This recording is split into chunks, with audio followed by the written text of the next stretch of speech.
on va continuer par vous. Donc, comment êtes-vous venu au doublage?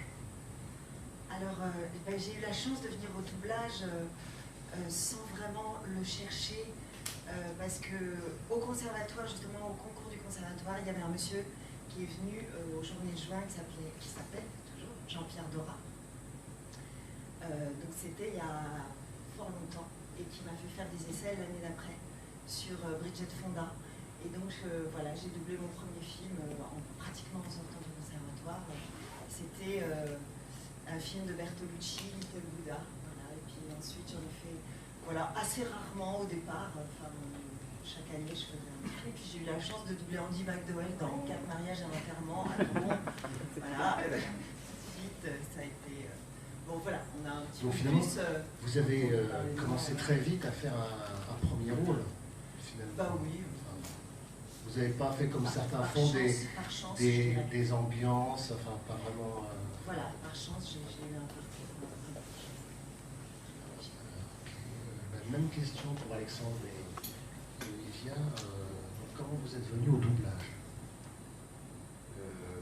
Comme je le disais tout à l'heure, par des petits rôles et des ambiances au départ, à une époque très différente d'aujourd'hui, où on avait beaucoup le temps de travailler et où on avait des chances d'évoluer assez rapidement quand même. Et ce qui fait que moi, assez rapidement, je me suis retrouvé à assumer des rôles vraiment assez importants. Et ça a complété véritablement ma formation, je pense. Je me souviens d'un film qui m'a marqué, peut-être en 90 ou 91, je ne sais plus, qui s'appelait Adieu ma concubine, qui avait eu la fameuse heure à Cannes, et où je faisais la concubine. Donc, quand tu as 22 ans, 23 ans, vous êtes amené à jouer des rôles aussi forts et aussi éloignés de vous. Donc vous aurez, comme on le disait tout à l'heure, vous ne m'aurez jamais donné ce rôle-là en vrai. Quand on est un jeune comédien, qu'on a une formation classique, on tâtonne encore un peu, c'est quelque chose de fort, c'est des choses qui vous marquent, la preuve, j'en parle longtemps plus tard.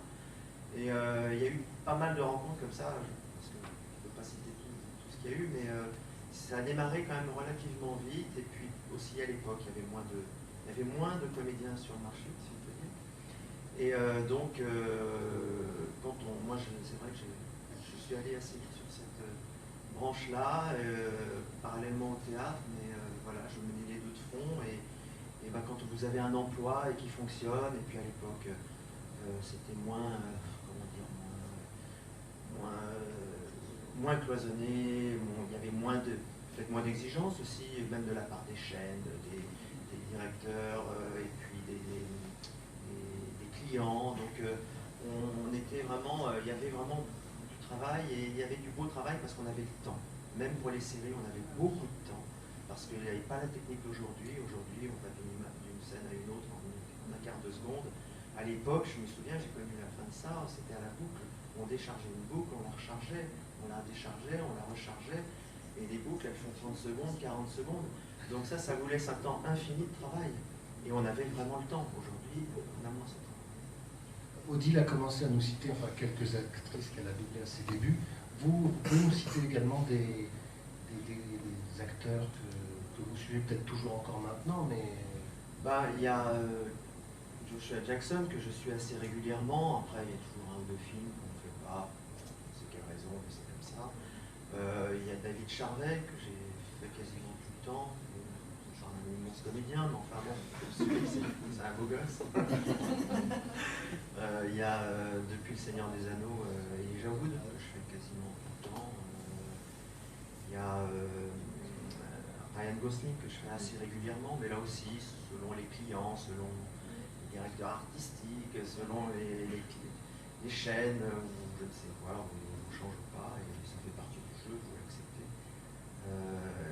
Voilà, c'est les comédiens qui me viennent à l'esprit. Il y en a d'autres, il y a Adam Scott aussi, que je suis assez régulièrement, qui est un comédien un peu moins connu, mais qui est vraiment très très bon. Et voilà. D'accord. Olivia, vous... Mais non, moi je vais avoir moins de palmarès à mon Mais en tout cas, moi quand je suis arrivée, on m'a dit t'es arrivée au mauvais moment. Parce que justement, comme disait Alexandre, il y a beaucoup plus de gens qui maintenant vont vers le doublage, il y a beaucoup moins de travail apparemment que fut un temps. Mais bon, moi c'était mon moment, donc je suis bien quand même contente d'être arrivée là. C'est vrai que ça va très vite, et même quand on démarre, du coup j'étais bien contente d'arriver aussi avec mes 12 ans de théâtre derrière. Parce que c'est un travail du coup maintenant qui est vraiment un travail sur l'immédiateté. Faut très vite, un peu comme au cinéma en fait, il faut aller très vite dans l'émotion et très vite comprendre ce qui se passe, les intentions. Et c'est vrai que je pense que c'est un peu, c'est mieux quand on arrive avec un petit peu d'expérience. Et justement, donc vous qui êtes arrivé dans le doublage ces dernières années, maintenant, donc, comme vous dites, il faut travailler vite et bien. Comment vous avez appréhendé au départ le travail avec la bande rythmo? Est-ce que c'est quelque chose que vous avez assimilé très vite ou vous avez eu quelques temps quand même pour vous y faire? Non, ça met un petit peu de temps. Au début, on est très inhibé dans le jeu par rapport à ce qu'on pourrait faire, parce qu'on est au début dans la technique en fait, à être en place. Après, finalement, je pense que au plus on joue la situation, au plus on a de chance d'être à peu près en place et à peu près juste. Mais bon, après, ça vient, hein, c'est comme la gymnastique. Hein. On s'entraîne et puis on passe. Et Alexandre, c'était pareil pour vous au départ? Oui, tout à fait. Je crois qu'on a tous les mêmes parcours. Au début, cette technique est très contraignante. Alors, il y en a qui rentrent mieux dedans que d'autres. Hein. Il y en a qui ne se font jamais d'ailleurs. Ils partent au théâtre et au tournage. Il y en a vraiment qui n'y arrivent pas. Ça les inhibe. Mais comme il y en a qui ont du mal avec la caméra, par exemple, ou qui, sur scène, n'arrivent pas à donner le mieux d'eux-mêmes, ils sont mieux devant une caméra. Et voilà, on n'est pas tous faits pour intégrer toutes ces techniques. Cette technique-là est très très contraignante, c'est vrai. Et il faut l'oublier. Et comme le disait très justement Olivia, il faut être dans le jeu. Et en général, quand on est dans le sentiment et dans le jeu, on est en place. Mais après, on démarre tous par des toutes petites choses, des petits rôles. Donc on a quand même le temps de s'entraîner. Hein. Alors aujourd'hui, moins, c'est vrai, parce qu'il y a moins de temps. Moi, j'ai eu le temps, pendant un an et demi, je faisais des tout petits rôles, des ambiances, mais je restais, même quand je faisais mon rôle, je restais 2-3 heures de plus et je regardais comme si j'étais au cours. Hein. Voilà, et ça s'apprend. Mais c'est long, c'est long. Et Odile, pour vous, c'était la même chose? L'apprentissage de la bande rythmo? Alors justement, j'ai commencé à une époque aussi, et dans des conditions, sur des longs métrages, où on avait le temps. Donc je pense que si j'avais commencé maintenant, j'aurais jamais fait de doublage. Parce que voilà, je suis pas une virtuose, j'essaie d'être dans le sentiment, dans le jeu, et c'est pas toujours facile comme dit Christelle, de savoir d'où ça parle. Et maintenant c'est très simple, pour faire un bon doublage, soit tu as du temps, soit tu as Christelle Blanc.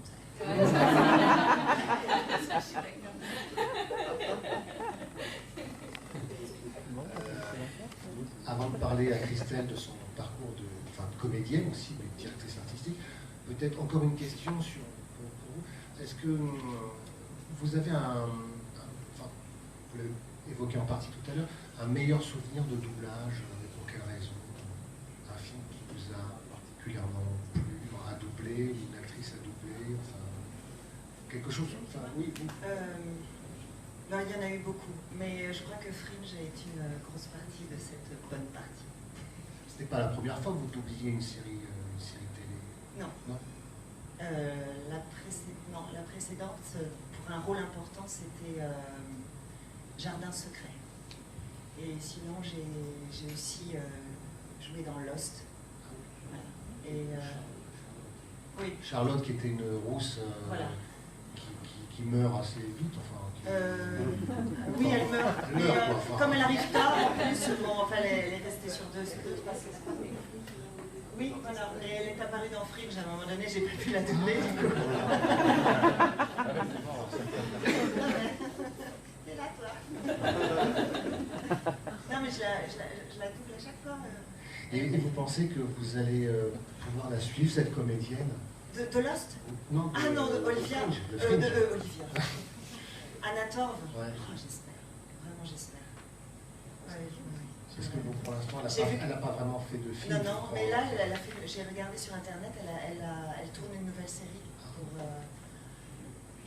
je crois, HBO. On verra qui l'aura. Oui, parce qu'en fait, c'est pas forcément dit que ça soit vous automatiquement. Non, j'ai pas signé de contrat d'exclusivité, Bah oui, c'est ça, ça n'existe pas. Voilà. Merci. Donc, vous, pareil, meilleur souvenir de doublage Je dirais que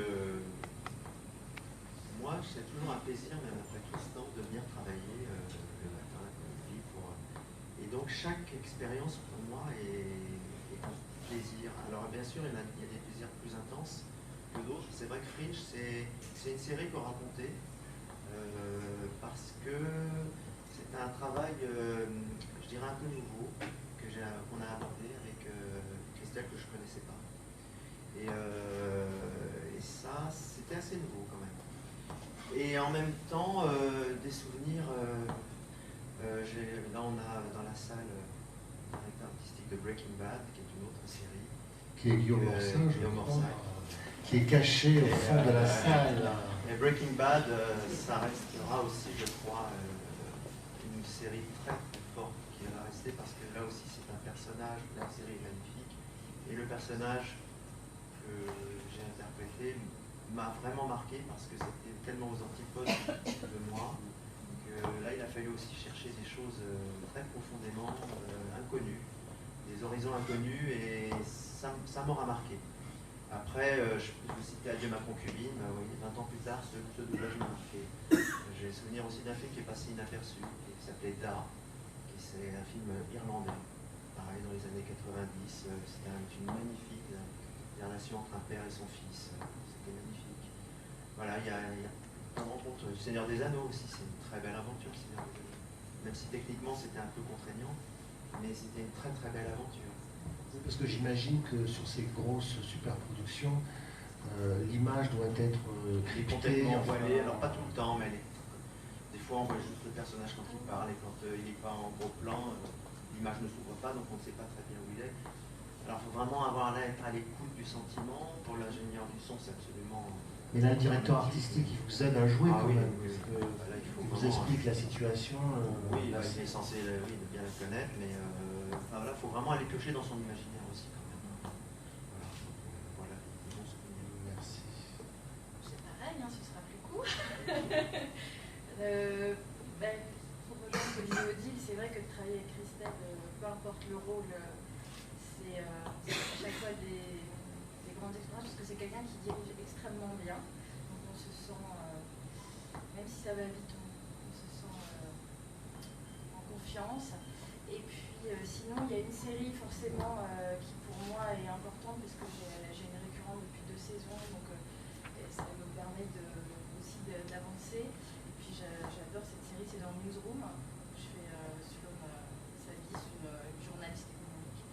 Et voilà, c'est très très bien écrit, c'est aussi une série HBO, et du coup c'est vraiment une belle expérience. Et qui est dirigé par quelle personne? Claire Guyot.